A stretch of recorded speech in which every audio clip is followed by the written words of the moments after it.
அவங்க normal people கிடையாதுன்னு troll செய்யப்பட்ட நயன்தாரா. தன்னோட கல்யாணத்தை ஆவணப்படமா எடுத்ததுக்கு விமர்சிக்கப்பட்ட நயன்தாரா. தமிழ் சினிமா இண்டஸ்ட்ரியில எத்தனை ஸ்டீரியோ டைப்களை உடைச்சிருக்காங்கன்னு உங்களுக்கு தெரியுமா? பொதுவா தமிழ் சினிமா இண்டஸ்ட்ரியில ஹீரோக்களுக்கு வயதானாலும் அவங்க தன்னை விட சிறு வயது கொண்ட ஹீரோயின்களோட தான் ஜோடி செய்வாங்க. உதாரணமாக சூப்பர் ஸ்டார் ரஜினிகாந்த் நடிச்ச அன்புள்ள ரஜினிகாந்த் படத்துல கூட மீனா 7 அல்லது 8 வயதுல நடிச்சிருப்பாங்க.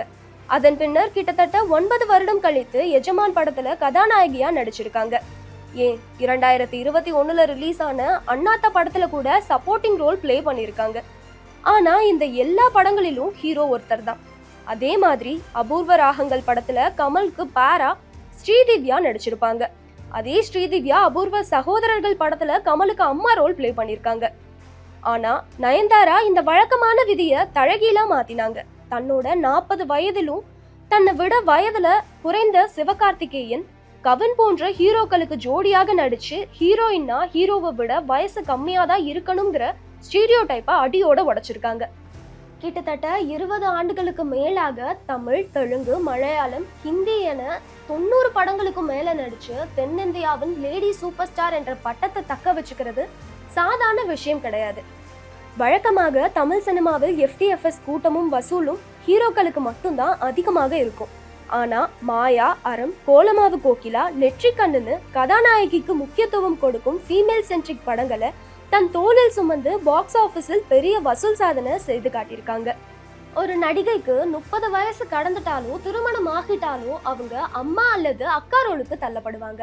ஆனா நயன்தாரா அந்த மாயையை உடைச்சது மட்டும் இல்லாம திருமணத்துக்கு பிறகு பான் இண்டியா லெவல்ல ஷாருக் கான் அவர்களோட ஜோடியா நடிச்சு இப்போ முன்னணி நடிகையா இருந்துட்டு இருக்காங்க.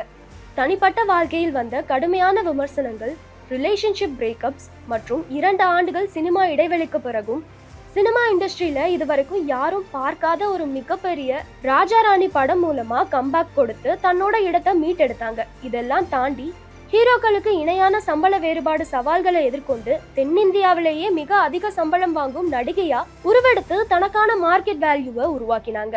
சினிமா ப்ரொமோஷன்களுக்கு போக மாட்டேன் என்ற நோ ப்ரொமோஷன் பாலிசி மூலமா ஒரு படம் ஜெயிக்க கதையின் பலமும் நடிகையின் திறமையும் தான் முக்கியமே தவிர வேற்று விளம்பரங்கள் இல்லைன்னு நிரூபிச்சாங்க.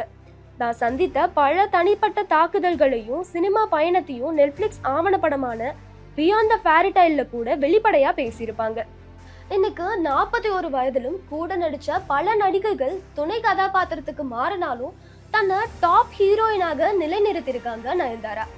திரையுலகில் கதாநாயகிகளுக்கு விதிக்கப்பட்ட அனைத்து எல்லைகளையும் தகர்த்து ஒரு பெண்ணாக தனித்து நின்று சாதனைகள் படைத்ததால் தான் இந்த சினிமாவில் நயன்தாரா இன்றளவும் லேடி சூப்பர் ஸ்டார் என்று தனித்துவமாக கொண்டாடப்படுறாங்க. இதை பத்தி நீங்க என்ன நினைக்கிறீங்க? உங்களோட கருத்துக்களை கமெண்ட்ல பதிவு பண்ணுங்க, லைக் பண்ணுங்க, ஷேர் பண்ணுங்க. இது போன்ற அப்டேட்ஸ்க்கு SS நியூஸோட இணைஞ்சிருங்க.